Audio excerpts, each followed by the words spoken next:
¿Alguien sabe si en México existe el racismo? Y cada vez que hablaba con alguien, ¿no? Me decía, no, aquí en México no hay racismo, racismo en Estados Unidos porque aquí no hay negros. ¿Crees que sea una tendencia actual? En la televisión mexicana no hay morenos con este nivel de moreno, nivel de tono de piel. Y los que están son cómicos, son chistes. ¿O una verdad tan antigua e internalizada que ya es difícil de extirpar? ¿Cuál muñeco es feo?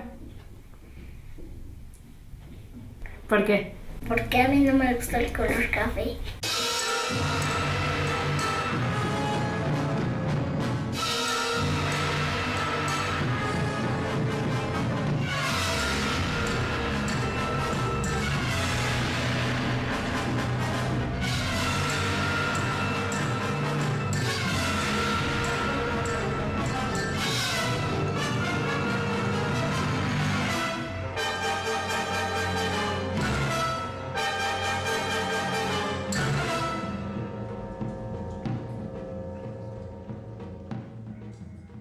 No. 54.8% afirma que las personas se les discrimina por su color de piel. No creo. Ay, sí, no creo. Recordemos pues, año de 1576, con permiso del Angola que a Samba de Ndongo, el conquistador portugués Paulo Díaz de Novaes funda Luanda, la ciudad principal de Angola. El Maharana Pratap de Mewar combate en Haldigati al ejército imperial de Akbar el Grande, bloqueando sus conquistas en el Rajastán. Y los españoles Juan Jufré y Juan Fernández, tras un mes de haber zarpado de Valparaíso, son los primeros europeos en llegar a Nueva Zelanda. Pero esta no es su historia. Aquel mismo año, mientras la epidemia de Cocolistli mataba a más de 2 millones de indígenas, también en la Nueva España se le niega al criollo Ruiz de Ayala la familiatura por haberse casado con la nieta de una indígena, anticipando los estatutos que darán prioridad en puestos gubernamentales, militares y eclesiásticos a los novohispanos de sangre pura por sobre el resto de castas. Pero antes de entrar en dimes y diretes, un brevísimo resumen de hechos dicho mal y rápido.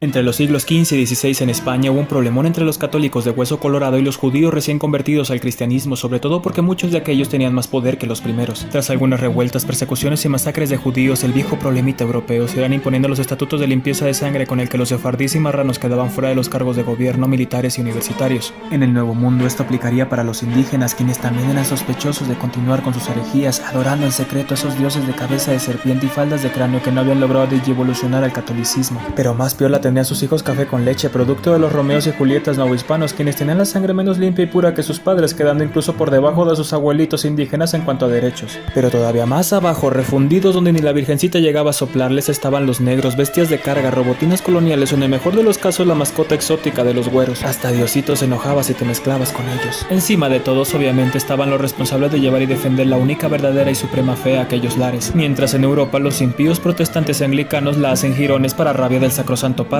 Así se justificó en un inicio este pintoresco catálogo de rasgos físicos y pantones que a la postre se conocerán como castas, sustentando el racismo, las teorías de la taxonomía humana entre los siglos XVII y XVIII. Para el naturalista Robert Boyle era un hecho que todos vinieran de los muy blancos Adán y Eva, por lo que la decoloración de su descendencia no era más que una prueba de su degradación interna, siendo menos virtuosos conforme más oscuros se vean. Tantitito menos religioso sería Carlos Linneo, quien en su sistema natural llegará a afirmar que los blancos europeos son gentiles, ingeniosos e inventivos, mientras los rojos americanos destacaban por obstinados, celosos y coléricos. De los negros mejor ni hablamos. Pero todo bien, bueno, para los que tenían el poder, bueno, menos para los criollos. Finalmente, varios teóricos afirmarían que la degradación también afectaba a los criollos, que tras algunas generaciones en América se estaban pareciendo cada vez más a los indígenas. Sumando eso a que no les permitían gobernar la tierra en la que nacieron, aun siendo güeritos ojiazules, los hizo sentirse igual de discriminados que el resto de los colores, comenzando a interesarse e identificarse con el glorioso pasado indígena mexicano, aunque no por su presente, obvio. La independencia terminará dejando fuera a los españoles peninsulares, pero no a los mexicanos que se sienten tan americanos como europeos, quienes lograrían mantener el poder gracias a esa antigua fórmula que durante 3 siglos tanto les funcionó, hasta el día de hoy. El resto es historia.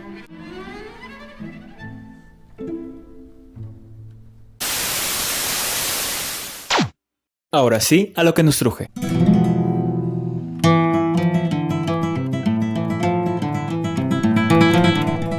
Igual, o sea, no tiene ningún problema en la raza. Yo creo que es por falta de preparación. No hay como ayudar al pobre dándole trabajo.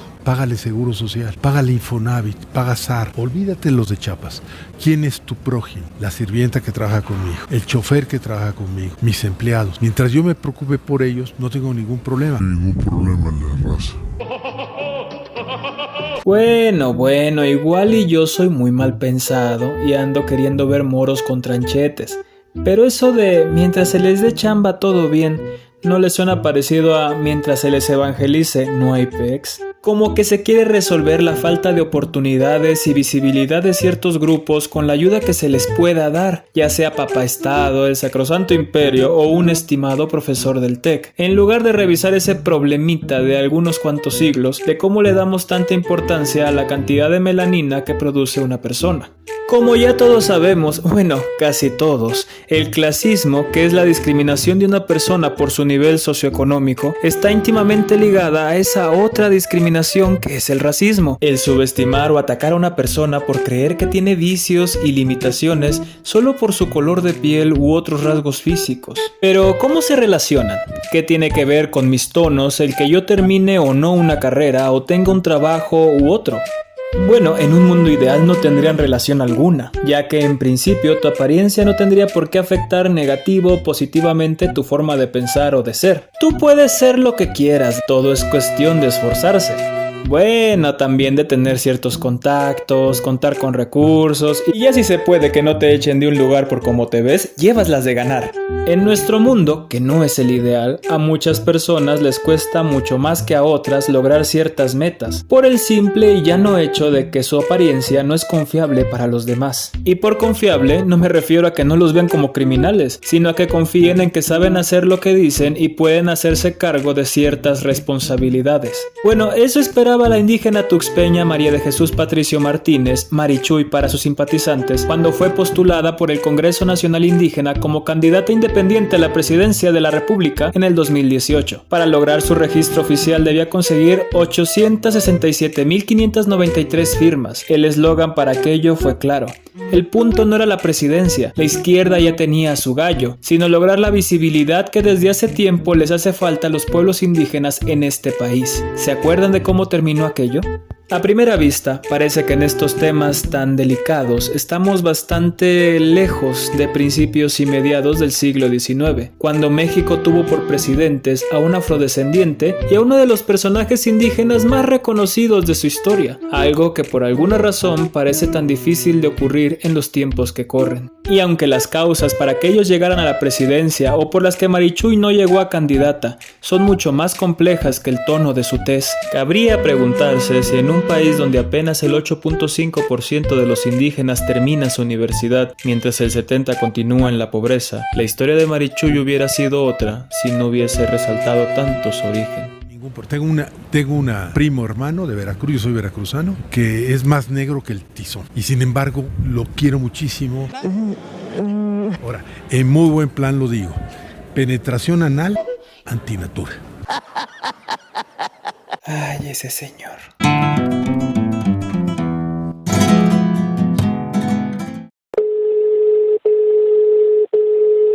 Señor presidente, a tus órdenes. Perdóname. ¿Puedes hablar? Sí, dime, me escucho. Ya les di asesoría a los de los pueblos indígenas, cabrón. Sí. No, man, no, hay que escribir las crónicas marcianas desde el INE. No voy a mentir, te lo voy a decir como hablaba ese cabrón. Digo que me decían, yo, jefe, gran nación chichimeca, vengo Guanajuato, yo decir a ti, o diputados para nosotros, o yo no permitir tus elecciones. Me cae que le faltó decir, yo, gran jefe Toro Centavo, líder, gran nación chichimeca. No mames. Hay que oír cada burrada. Si alguien no entendió qué le hizo partirse de la risa al consejero presidente del Instituto Nacional Electoral, ese que fijó el mínimo de firmas que Marichuy no pudo alcanzar para ser registrado en el 2018, le explico. A Lorenzo Córdoba se le hizo bien gracioso cómo habla uno de los dirigentes indígenas más importantes del país. Y si no comprendes el fino olfato para la comedia de tan eminente funcionario, tal vez es porque no creciste con esta clase de chistes. Viendo a este tipo de comediantes que son graciosos porque hacen cosas como los indígenas. Bueno, como la gente cree que son los indígenas. Ya saben, inocentes, pícaros y un tanto distraídos. Bueno, evidentemente no todos. En los medios nacionales e internacionales, además de ser la millonésima versión de Chano y Chon, también pueden ser tan guadalupanos como San Juan Diego, tan poéticos como María Candelaria o Tizoc, o tan profesionales como Cleo. Claro, cuando no estén matando a alguien, para que recordemos estar agradecidos de que los españoles les hicieran sentir cómo es amar a Dios en tierra de indios, irónicamente hablando. Y para los que crean que se me olvidó, Benito Juárez es harina de otro costal. ¿Cómo se puede concebir que los descendientes de quienes levantaron y dirigieron naciones que en su tiempo podían competir con otras en el mundo sean totalmente incapaces de hacer una crítica política, económica o cultural y que se les tome en serio? La respuesta fácil es que por 500 años la élite mexicana, integrada por personas de rasgos muy similares, se encargó de armar una identidad que poco a poco fue separando a los indígenas de su pasado, dejándolos al margen, mientras los criollos y algunos mestizos se lo irían apropiando para crear lo que entendemos por mexicanidad. Quizá esa es una de las principales razones del por qué, después de 3 guerras civiles, 2 intervenciones, 2 dictaduras y media, 2 breves imperios, el monstruo de las 1000 cabezas y las cientos de protestas, guerrillas y masacres de campesinos e indígenas hasta nuestros días, no han logrado siquiera mover un poco la balanza del poder en México. Después de todo, parece ser que en estos 5 siglos que los mexicanos llevamos formándonos como nación, se nos ha ido pasando darle su lugar a los indígenas de carne y hueso, más allá de esa caricatura colorida, festiva y jocosa que compramos y nos seguimos vendiendo para disfrute y diversión de extraños, pero sobre todo de nosotros mismos. En el ámbito privado luego uno se permite ciertas licencias, desafortunada en el lenguaje poco respetuosa. Claro. Por supuesto ofrezco una disculpa pública en ese sentido. Mira si es buena persona. Ahora, esto no tiene nada que ver con una discriminación hacia un grupo social, hacia una minoría. No, ya. Sí me excedí en el lenguaje o utilicé, digamos, términos desafortunados, que lo son sin duda. Discriminatorios. Pues hablemos claro y con cojones. Mira, con uno de los interlocutores sí. Lo ha dicho. En fin.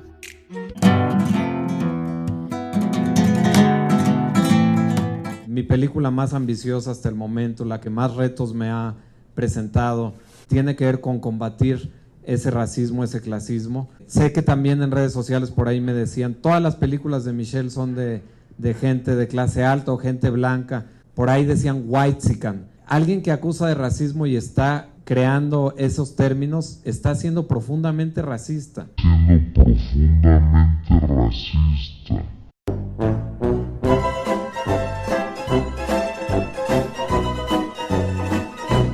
Hacemos el ridículo de una forma impresionante. Vamos a ver qué dice el diccionario. Ok.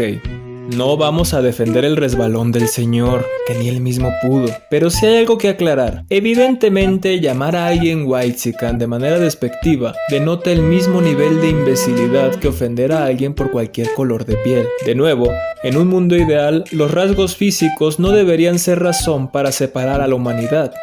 Pero el término whitexican no tiene la misma repercusión social ni cultural que otros adjetivos que han sido utilizados por décadas y siglos para discriminar a las personas. Desde cierta perspectiva, el whitexican del siglo XXI se corresponde con el criollo del XVIII. La diferencia es que los criollos se sentían abiertamente orgullosos de serlo, mientras que los indígenas, afromexicanos, mulatos y mestizos que no pudieron pasar por hijos de Hernán Cortés, comúnmente han estado al margen del poder político, económico y cultural del país, cuando no han sido directamente amenazados y atacados por el mismo. Por eso, en las calles de México, los taqueros y vendedores ambulantes buscan agradar a sus clientes, llamándolos güeros y güeras, en vez del incómodo prietas o prietos. Como ejemplo, el gran caso de éxito de Benito Juárez. Como ya se dijo, las razones por las que llegó al poder son muy complejas y merecen por sí mismas todo un documental de 3 horas y si se puede con dramatizaciones del genial José Carlos Ruiz. Pero por motivos de tiempo y temática, vamos a centrarnos en este traje tradicional zapoteco, etnia a la que pertenecía el benemérito. ¿Notan las diferencias? Para el filósofo Bolívar Echeverría, la blanquitud o whiteness va más allá del color de piel de la clase dominante para convertirse en idea y modelo de ser y de pensar, pues a diferencia de otras caras de la civilización, la caucásica europea ha pasado a la historia como sinónimo de progresismo, democracia y globalización. Para llegar a la silla, Juárez tuvo que deshacerse de todo lo que no cuadrara con aquella forma de vivir, con eso que tal vez chocaría e incomodaría a la cúpula del poder. En otras palabras, Juárez tuvo que blanquearse mentalmente. No fuera a ser que Lorenzo Córdoba de su tiempo no aguantara la risa en su presencia.